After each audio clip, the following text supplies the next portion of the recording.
Yes, welcome back to the 6 o'clock show. We're live until 7 with former Rose of Tralee, Maria Walsh, and designer Brendan Curtin. But joining us now, the highly successful artist who's created a comic book which is loosely based on real events in Limerick nearly a decade ago. Welcome, Declan Shalvey. You're very welcome. Now, just so that we can explain to people who you are and what you do. I mean, don't you know who I am? Well, I know who you are. I have a son. I was delighted to hear that you were coming in on the show tonight. Like you write for Marvel. I tell you, you're an artist for Marvel. So you do The Punisher, Deadpool. Yeah, Deadpool. Batman. I've done Batman for DC. That's kind of a big deal. Yeah, I did. I'm trying to think. Luke Cage was in the first Marvel book I ever did. What else have I done? Moon Knight. It's weird because a lot of the characters I worked on weren't as popular, but have become popular since. Yeah. It's all down to you, naturally, Declan. you know, it's all about Absolutely. me, of course. Like, okay, but now you've turned your attention to writing something that's Irish-based and based in Limerick. Why? Yeah, well, I for years was working American comics, and that's all I wanted to do since I was a kid. And then when you it's in a very weird position where you get to basically achieve your dream, then what? You know, it's a very kind of weird, sobering thing. It's I feel a little, and I'm very privileged to be able to say that you know I was able to do that.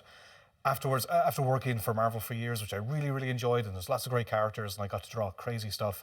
Where I'm in my career now, I'm doing more creator-owned work while doing some Marvel stuff on the side, and I liked that I have kind of control over my career to a degree where I can just tell stories about maybe stuff about you know where I'm from, rather than like people jumping over rooftops, you know. Yeah, absolutely. And obviously, a lot of the stuff you've done has been, of course, based on superheroes. Yeah. So that's what makes this so different, that it's loosely based on real people. Yeah, stress the loosely based. Loosely based on real people. Yeah. In Limerick. Oh, there. Oh, wow. Oh, that is absolutely it's like, I'm not drawing this actually. This is Philip Barrett is the artist. He's from Donegal, lives in Galway. Which, do you know what? That's one of the questions I did have for you. Because you are an artist, how come you didn't want to do the artwork yourself? Well, frankly, I'm actually doing creator-owned series right now with a writer called Warren Ellis, which is doing really, really well comics-wise, and I love working on it. That takes a day to draw a page. So if you read a comic, it's a month's work. If you read a book, that's 7 months' work. Right. I just simply didn't have the time to draw this as well.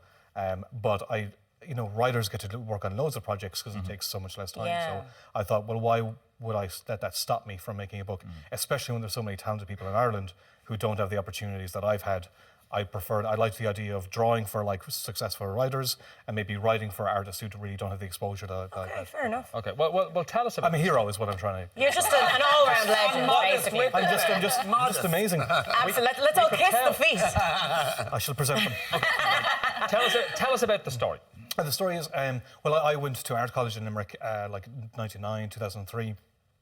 There was some stuff happening at the time. Yes. Of course, I was completely unaware because I was just trying to shift girls, you know, the whole time and study. But yeah, Were you successful? Career. Just wondering. There's a reason why I'm an artist.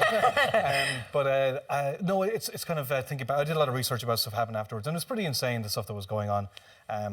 Right under my nose, and under everybody's noses, really. And but I also want to tell a story about Limerick that, like Limerick has got like a chip on its shoulder naturally over like sometimes very unfair representation and unfair stories. I wanted to kind of use that to its advantage. You know, I wanted to tell a story, especially with the crime stories. They're always centered around Dublin, or they're always about the IRA or something. I wanted to tell a very different story, like kind of use the genre of the crime story to tell a very kind of like human story about like flawed characters. Mm-hmm. How do you think the people of Limerick will react to this? I don't know. Sure, we'll see. Like, I mean, I'd lived in Limerick for years. I love Limerick. But I also love kind of like, you know, I loved how handy it was and how like sound everybody is. But at the same time, there was bad stuff going on. So I think I'm making a book with Phil that will feel authentic. There'll be stuff in it that maybe you don't like. There'll be stuff that, like with any story. I compare it to like The Wire and Baltimore. Okay. You know, is that like trying to tell a story about Ireland through like a city that's pretty underrepresented, and there's good stuff and there's bad stuff. I think as long as it's a good story, that's what matters. Okay. Well, so tell us about the protagonist. As Jimmy Savage is his name, hence Savage. Yeah, Savage, you know, yeah, it's up writing, there, down there for dancing. Yeah. My God, you're a genius. Kiss the feet again. Oh my God.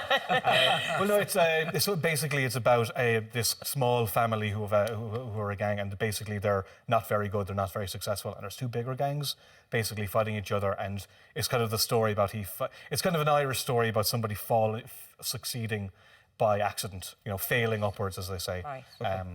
Yeah, with lots of kind of like, violence and humor. And like, the whole point is like, it's a dark story, but there's lots of humor in it. And now, I know you referenced The Wire in Baltimore. Obviously, you're bringing this to the American market. Do you think they'll understand it and get the lingo? They won't have a clue what's going on. Okay. But similar to The Wire, I mean, when I first started watching that, I didn't know what was...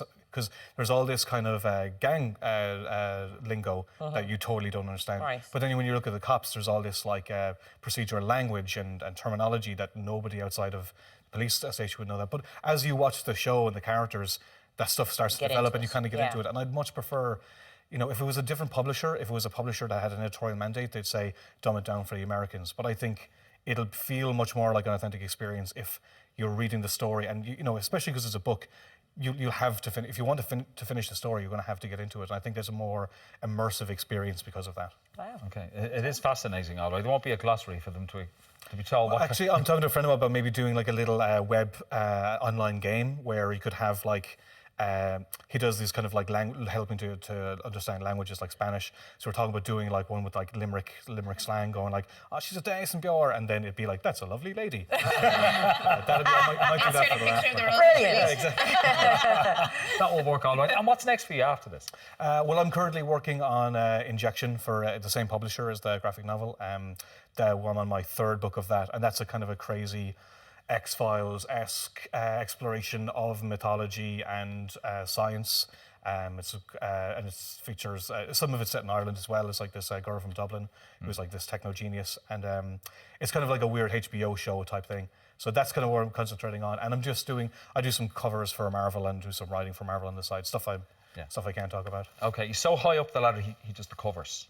Just does the covers. I'm getting vertigo. I'm so high right now. Listen, thanks so much, Declan, for coming in. And congratulations on all your success, because that really is fantastic. major, so well done. Back